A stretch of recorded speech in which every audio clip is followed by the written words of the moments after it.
เยอะมันอย่างนี้หลังกล้อง วันนี้พวกคอย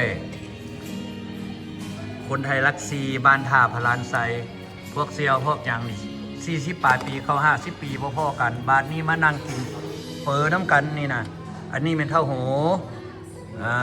ตะกี้นี่10 โมง 11 โมงก็ไปน้ำกันละ2 คนนี่ไปกินนั้นจกอยู่ห้านตันดาเวียนนะเดี๋ยวนี้ห้านดาเวียนเขากระมั่งทิมแล้วเนาะอันนั้นก็เท่าพันอันนั้นน่ะ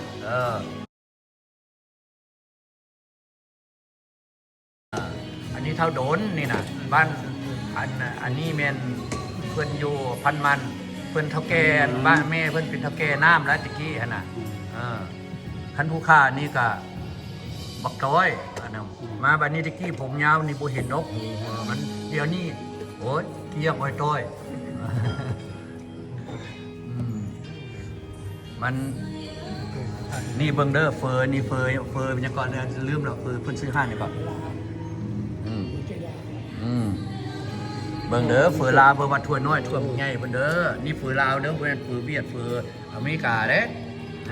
เบิ่งดูฮะห้านแซ่บเลยห้านนี่ว่าแซ่บได้หมู่เฮานึกว่าเป็นทางเข้าวัดอมรน่ะบ่แม่นเนาะอยู่นี่เนาะโคตรเดลิโคตร